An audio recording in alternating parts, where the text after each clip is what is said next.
Friends, என் பேர் அபிநந்தனா. இந்த video நம்ம என்ன பார்க்க போறோம்னா ரைஸ் கட்லெட். ஓகே, அதுக்கு முன்னாடி ஒன்று பார்க்கலாமா? வாங்க சொல்லுங்க.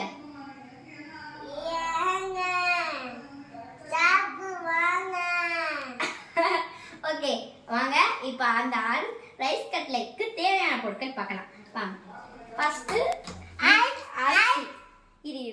அரிசி உங்களுக்கு தேவையான அளவு எடுத்துக்கலாம். எனக்கு இவ்வளோ தேவை. நாங்கள் 2 பேரும் எங்கள் அப்பாவும் சேர்ந்து சாப்பிட போகிறோமா, அதனால இவ்வளோ. உங்களுக்கு ஒரு உலக்கு அந்த மாதிரி கூட எடுத்துக்கலாம். நாங்கள் வந்து 1/2 உலக்கு 1/2 உலக்கு எடுத்துருக்கோம்.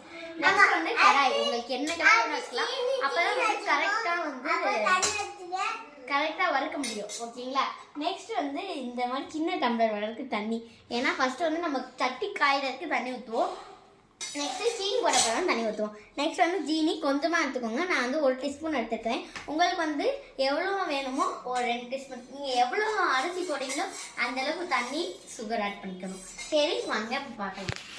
ஃபஸ்ட் வந்து அரைப்பை பார்த்து வச்சுக்கலாம்.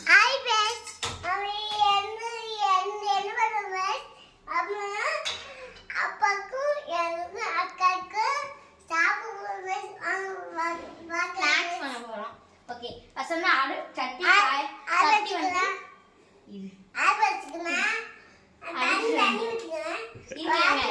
தண்ணி ஊற்றணும். இந்த மாதிரி நான் இப்போ சட்டி கலந்த பிறகு கொஞ்சம் தண்ணி ஊற்றிக்கலாம். இந்த தண்ணி வந்து வத்தணும், அது வரைக்கும் வந்து கம்மியா இருங்க. வத்தட்டும், நான் வந்து பார்க்கலாம். காட்டுங்க.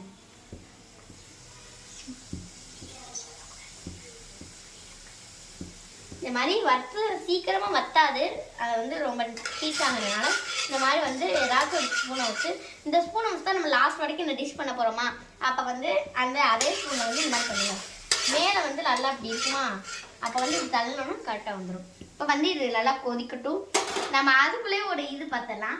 இந்த மாதிரி ஸ்நாக்ஸ்லாம் பண்ணுறது எப்போ பண்ணலாம்? ஈவினிங் டைமில் ஒரு 5:30 போல் அந்த மாதிரி பண்ணிங்கன்னா அதான் ஸ்நாக்ஸ் டைம், குட் டைம்னு சொல்லலாம். ஏன்னா அப்போ நல்லா வந்து 6 o'clock கிறிஸ்பியாக சாப்பிட்லாமா, அதுக்காக வந்து 5:30க்கெலாம் ஸ்நாக்ஸ் பண்ணலாம். எங்கள் வீட்டில் இந்த மாதிரி நிறைய 5:30 ஸ்நாக்ஸ் பண்ணுவோம். அதே மாதிரி உங்களுக்கும் அதை ஷேர் பண்ணுவோம். நான் வர வீடியோஸில் டான்ஸ், என்ஜாய்மெண்ட், என்டர்டெயின்மெண்ட் எல்லாம் வரும். நீங்கள் கமெண்ட்ல மட்டும் போடுங்க, உங்களுக்கு எல்லாம் சூப்பராக. ஓகே, வந்து காஞ்சிச்சுன்னு நினைக்கிறேன். அந்த பாருங்க, இந்த மாதிரி வந்து லாஸ்ட் போக போனோடனே இந்த மாதிரி இருக்கும். இப்போ நீங்கள் வந்து இது எப்படி செக் பண்ணணும்னா, தண்ணி ஊற்றா இந்த மாதிரி சவுண்டு கேட்கும். இப்போ வந்து கரெக்டாக அரிசி போட்டுக்கலாம். இதில் வந்து முக்கியமான பேசிக் என்னன்னா, இந்த மாதிரி அரிசி போட்ட பிறகு எப்பயுமே ஃபுல் ஃப்ளேமில் வைக்காதீங்க, ஆஃப் ஃப்ளேம்லேயே வச்சுக்கோங்க. ஏன்னா வந்து ஒரு அரிசியும் கொஞ்சம் கொஞ்சமாக தான் ஆகுமா, அப்போ வந்து ஃபுல் ஃப்ளேமில் வச்சுருந்தா சூடாயிடும், அரிசிலாம் கருகி போயிடும். அப்புறம் வந்து டேஸ்ட்டு கரெக்டாக வராது. வாங்க, இந்த மாதிரி ஆகும் பார்த்தீங்களா? இந்த மாதிரி கிண்டி விட்டுட்டே இருக்கணும். எல்லா அரிசியும் வந்து ஒரே நேரத்தில் தான் அந்த மாதிரி ஆகணும், அப்போ தான் கரெக்டாக வரும். இது வந்து எப்படின்னா அந்த காலத்தில் செஞ்ச ஸ்நாக்ஸாகவும் பார்க்கலாம், அது மாதிரி டேஸ்ட்டாகவும் இருக்கும். ஃபஸ்ட் வந்து இந்த மாதிரி நல்லா வதக்கிடுவாங்க. ஒரு அரிசி மட்டும் அந்த மாதிரி ஆகக்கூடாது. ஸ்டாப் பண்ணாமல் வதக்கிட்டே இருந்தேன். இப்போ பாருங்கள், கொஞ்சம் நல்லா இருக்குது.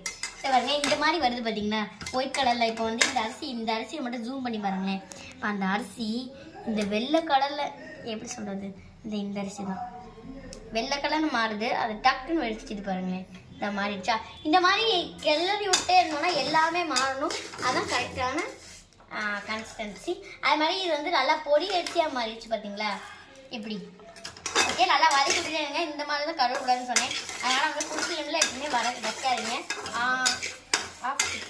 சிம்லேயே வச்சுக்கோங்க. நல்லா வதக்குங்க.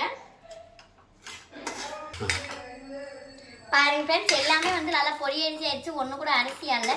இதுதான் வந்து ஜீனி கூடிய கரெக்டான டைம். இப்போ நீங்கள் எவ்வளோ ஜீனி எடுத்து வச்சுருக்கீங்களோ அதை அப்படியே போட்டுருங்க. போட்டோன்னே நம்மளுக்கு அடி பிடிக்கும், அதனால தான் இவ்வளோ தண்ணி எடுத்து வச்சுருக்கோம். அந்த தண்ணியை கொஞ்சம் கொஞ்சமாக ஆட் பண்ணிக்கலாம். இந்த மாதிரி இருக்குவா, இதை வந்து இந்த மாதிரி இது பண்ணும்போது கட்டி ஆகும். அந்த கட்டியை விடாமல் வந்து நல்லா கீழே அடி பிடிக்காமல் வளர்த்துட்டே இருக்கணும். பாருங்கள், இதில் தான் கொஞ்சம்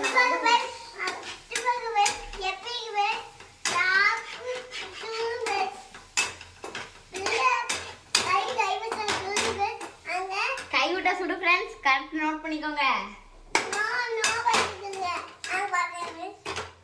வந்து நல்லா வாசனை வரும். இந்த மாதிரி நல்லா ஒட்டி இது கரண்டியில் ஒட்டுறது தான் கரெக்டான ஸ்டேஜ். இப்போ வந்து ஒரு பிளேட் எடுத்து இதை அப்படியே சேவ் பண்ணணும். பிளேட் எடுக்கலாம். இது பாருங்க, இந்த மாதிரி நல்லா அகலமாக எடுத்துக்கோங்க. அவ்வளோதான், ஆஃப் பண்ணிக்கணும் அடுப்பை. இனிமேல் எதுவும் தேவையில்லை. இப்போ வந்து ஃபினிஷ் ஆயிடுச்சு பாருங்க. இப்போ வந்து இதை அப்படியே வந்து சேவ் பண்ணிக்கலாம்.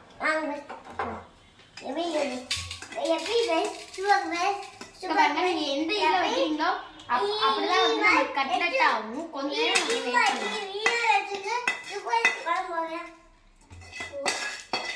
ஜவு மாதிரி இருக்கும். ஜீனி அந்த மாதிரி ஆயிடும். அதுதான் நம்ம தண்ணி ஊற்றுறோம் கரெக்டா. நீங்க கண்டிப்பா ட்ரை பண்ணி பாருங்க, எப்படி இருக்குன்னு சொல்லுங்க. நீங்க வந்து நல்லா அந்த மாதிரி இன்னும் இதாக தான் இருக்கும். இந்த கரண்டியில் இருக்கிறத எடுத்துடலாம். இந்த ஜீனி தெரியுதா?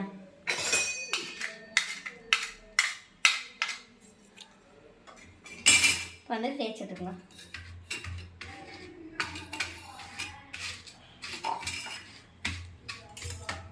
இப்போ வந்து கட்லெட் ஆகிற நேரம் கரெக்டாக இருக்குது. இதை வந்து கொஞ்ச நேரம் அப்படியே விட்டுக்கலாம். ஒரு 2 செகண்ட்ஸ். இந்த மாதிரி வந்து தெரியுதா? நல்லா வந்து அப்படி இதாக இருக்கும்.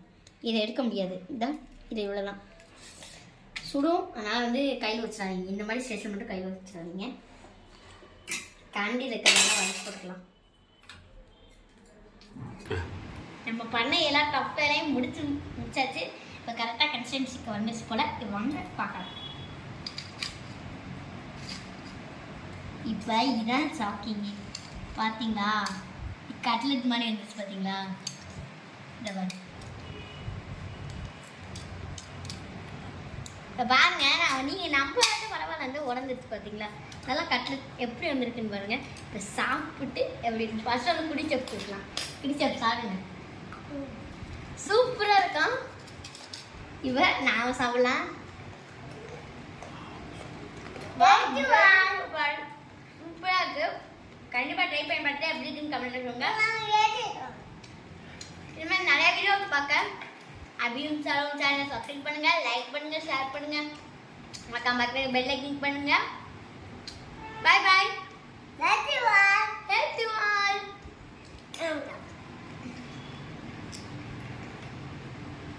Help you all. Help you all.